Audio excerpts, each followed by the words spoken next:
নমস্কাৰ শ্ৰদ্ধাৰ ছাত্ৰসকল ইনফৰ্ম খবৰ আন এটি গুৰুত্বপূৰ্ণ ভিডিঅ'লৈ আপোনালোকক স্বাগতম জনাইছোঁ আশা কৰিছোঁ আপোনালোক ভালে আছে এটা বিশেষ আসলতে খবৰ বুলি ক'লে ভুল নহ'ব অৰ্থাৎ এটা বিশেষ নিৰ্দেশনা আহিছে যিসকল ছাত্ৰ ছাত্ৰী আপোনাৰ বিদ্যালয়ত পঢ়ি আছে যিসকলৰ আধাৰ নাই এই ছাত্ৰ ছাত্ৰীসকলৰ এই আধাৰ নথকা কাৰণ বিদ্যালয়সমূহে দিব লাগিব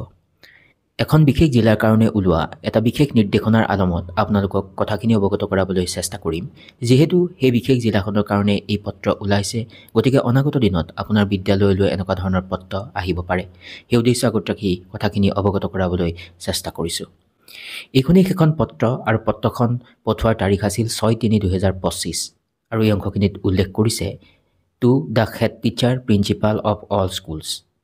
সাবজেক্টত এই অংশখিনিত উল্লেখ কৰিছে submission of students data without Aadhaar অৰ্থাৎ আধাৰ নথকা ছাত্ৰ ছাত্ৰীৰ ডাটা সাবমিশনৰ সম্পৰ্কত বুলি উল্লেখ কৰিছে আৰু এই অংশখিনিত উল্লেখ কৰি লিখিছে আৰ্জেণ্ট কমপ্লিয়েন্স ৰিকুৱাৰ্ড তাৰ পৰৱৰ্তী এই অংশখিনিত উল্লেখ কৰি লিখিছে সকলো ছাত্ৰ ছাত্ৰীৰ বাবে আধাৰ নামভৰ্তি নিশ্চিত কৰাৰ বাবে চলি থকা পদক্ষেপৰ কথা উল্লেখ কৰি দেখা পোৱা গৈছে যে একাংশ ছাত্ৰ ছাত্ৰীয়ে এতিয়াও বিভিন্ন কাৰণত আধাৰ আইডি লাভ কৰিবলৈ সক্ষম হোৱা নাই সেয়েহে আপোনালোকক আধাৰ নথকা ছাত্ৰ ছাত্ৰীৰ সবিশেষ তলত দিয়া শ্ৰেণী অনুযায়ী আসলতে জমা দিবলৈ নিৰ্দেশ দিয়া হ'ল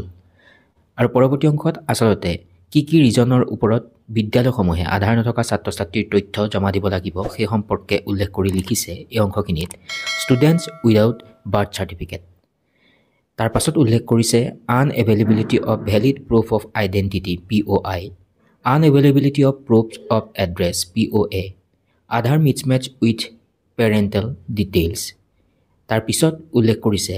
absence of registered mobile number linked to Aadhaar lack of parental consent আৰু তাৰ একেবাৰে শেষত উল্লেখ কৰিছে আধাৰ ৰিজন আৰু টু বি স্পেচিফাইড যদি ওপৰত উল্লেখিত কাৰণকেইটাৰ উপৰিও আন কিবা কাৰণৰ কাৰণে আধাৰ আইডি ছাত্ৰ ছাত্ৰীসকলে লাভ কৰিবলৈ সক্ষম হোৱা নাই তেতিয়াহ'লে সেই কাৰণটো স্পেচিফাই কৰিব লাগিব বুলি উল্লেখ কৰিছে তাৰ পাছৰ এই অংশখিনিত উল্লেখ কৰিছে যে এই সকলোখিনি ডাটা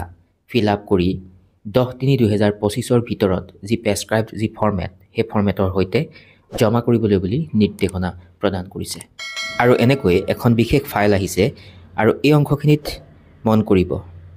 ইতিমধ্যে যিখিনি ৰিজনৰ কথা উল্লেখ কৰিছে সেই সকলোখিনি কথা ইয়াত উল্লেখ কৰা আছে নং of students without birth certificate unavailability of valid proof of identity unavailability of proof of address Aadhaar mismatch with parental details in birth certificate তাৰপিছত কৈছে absence of the registered mobile number link to Aadhaar lack of parental consent আৰু এই অংশখিনিত Aadhaar mention the reason অৰ্থাৎ এনেকৈ এখন format আহিছে এই ফৰ্মেটখনত বিদ্যালয়সমূহে এই সকলোখিনি তথ্য জমা কৰিবলৈ বুলি নিৰ্দেশনা প্ৰদান কৰিছে 10/3/2025 ভিতৰত যেহেতু এখন বিশেষ জিলালৈ এই নিৰ্দেশনা আহিছে গতিকে অনাগত দিনতো আপোনাৰ বিদ্যালয়লৈ এনেকুৱা নিৰ্দেশনা আহিব পাৰে কাৰণ আপাৰ আইডি জেনেৰেট কৰাৰ ক্ষেত্ৰত এই ব্যৱস্থা গ্ৰহণ কৰিছে আৰু এতিয়াও বহু ছাত্ৰ ছাত্ৰী আপাৰ আইডি জেনেৰেট কৰিব পৰা হোৱা নাই যিহেতুকে সিহঁতৰ আধাৰ নাই আৰু এই আধাৰ কিয় পোৱা নাই আচলতে সেই তথ্যটো বিচাৰি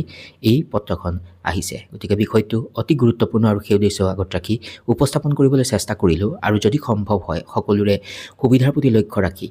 আপোনালোকৰ যদি সম্ভৱ হয় আগলৈ শ্বেয়াৰ কৰিব নমস্কাৰ সকলো ভালে থাকিব টেক কেয়াৰ